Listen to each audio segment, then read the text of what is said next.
warahmatullahi wabarakatuh.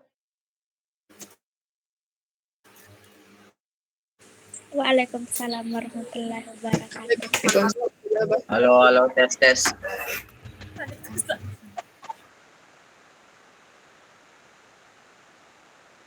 Saya dari kelompok 3 akan mempresentasikan hasil kerja kelompok.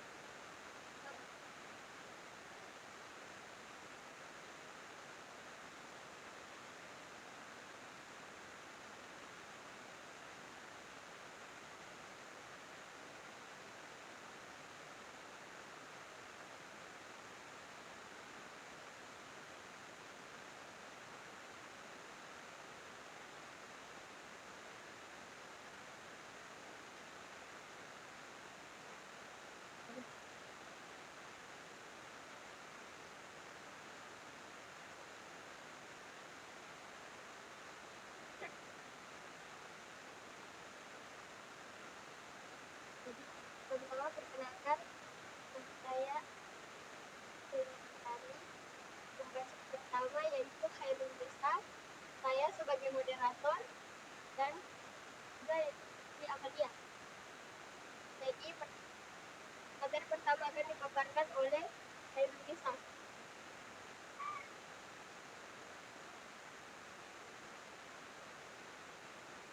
Urusan perumahan sebagai urusan pemerintahan wajib pelayanan dasar seperti tercantum dalam Undang-Undang Nomor 23 Tahun 2011 tentang Pemerintahan Daerah mengharuskan setiap tingkatan pemerintahan untuk menyelenggarakan urusan perumahan dan kawasan permukiman.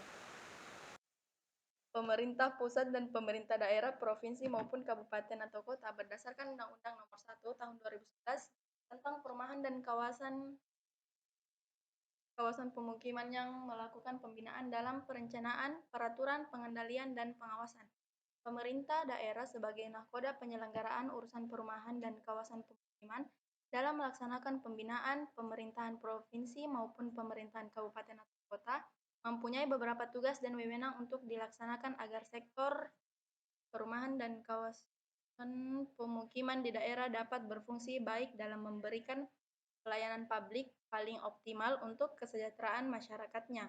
Salah satu tugas pemerintahan pusat sebagai wujud pembinaan penyelenggaraan urusan perumahan dan kawasan permukiman adalah melakukan atau mendorong penelitian dan pengembangan penyelenggaraan perumahan dan kawasan permukiman. Dalam rangka tugas tersebut, pemerintah pusat melakukan pengelolaan pengetahuan atas berbagai upaya praktik baik yang telah dilakukan oleh beberapa pemerintah daerah yang berani melakukan terobosan maupun yang berkomitmen serta berinisiatif tinggi dalam penyelenggaraan perumahan dan kawasan pemukiman untuk daerahnya. Pengembangan permukiman baik di perkotaan maupun pedesaan pada hakikatnya untuk mewujudkan kondisi perkotaan dan pedesaan yang layak huni, aman, nyaman, damai, dan sejahtera serta berkelanjutan. Permukiman merupakan salah satu kebutuhan dasar manusia. Pemerintah wajib memberikan akses kepada masyarakat untuk dapat memperoleh permukiman yang layak huni, sejahtera, berbudaya, dan berkeadilan sosial. Pengembangan permukiman ini meliputi pengembangan prasarana dan sarana dasar perkotaan, pengembangan permukiman yang terjangkau khususnya bagi masyarakat berpenghasilan, proses penyelenggaraan lahan, pengembangan ekonomi kota, serta penciptaan sosial budaya di perkotaan. Analisis kondisi existing suatu perumahan yang minim aksesibilitas. Yang pertama, transportasi. Transportasi adalah prasarana jalan, sebab jalan merupakan faktor penghubung antara daerah yang satu dengan daerah yang lain. Contohnya jalan lingkungan, yakni jalan yang menghubungkan kelompok rumah, sedangkan jalan tapak, yakni jalan yang menghubungkan antar rumah yang satu dengan rumah yang lainnya. Yang kedua, jalur drainase. Dalam sebuah perumahan, jaringan drainase dapat berfungsi sebagaimana mestinya. Keberadaan jaringan drainase akan sangat membantu dan berguna dalam pengaliran air hujan maupun sisa buangan air limbah rumah tangga.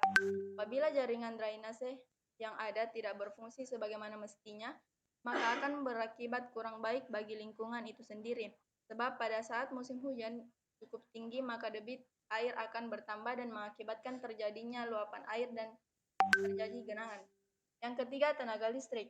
Tenaga listrik merupakan sumber energi yang sangat penting bagi kehidupan manusia, baik untuk kegiatan industri, komersial, maupun dalam kehidupan sehari-hari dari rumah tangga. Energi listrik dibutuhkan untuk memenuhi kebutuhan penerangan dan juga proses produksi yang melibatkan alat-alat elektronik dan alat-alat mesin industri.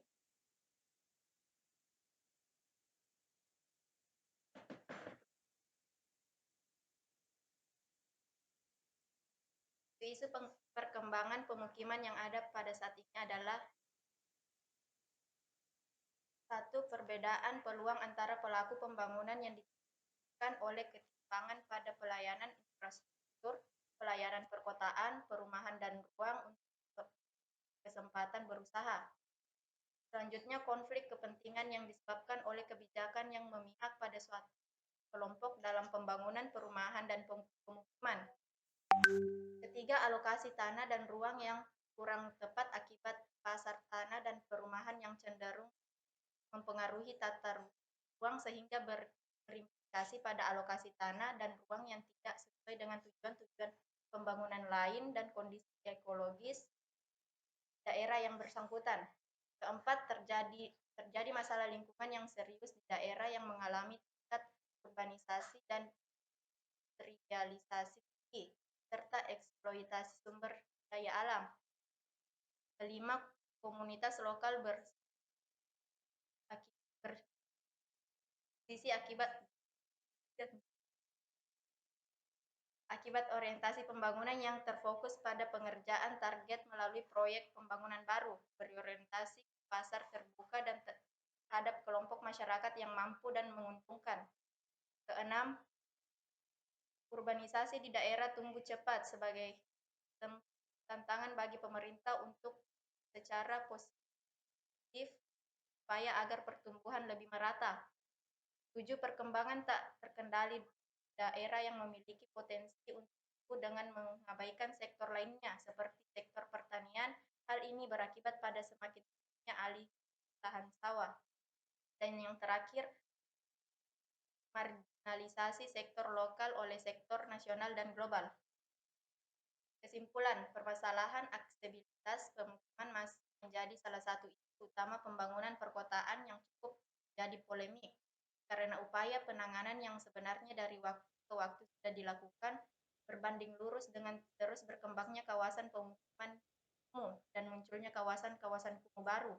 Secara khusus, dampak pemukiman kumuh juga akan menimbulkan paradigma buruk terhadap penyelenggara pemerintah dan memberikan citra negatif dan ketidakberdayaan dan ketidakmampuan pemerintah dalam pengaturan pelayanan standar minimal pada masyarakat luas.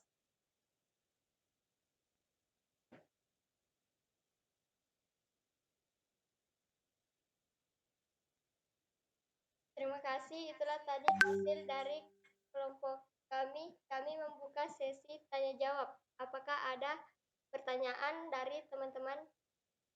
Silahkan.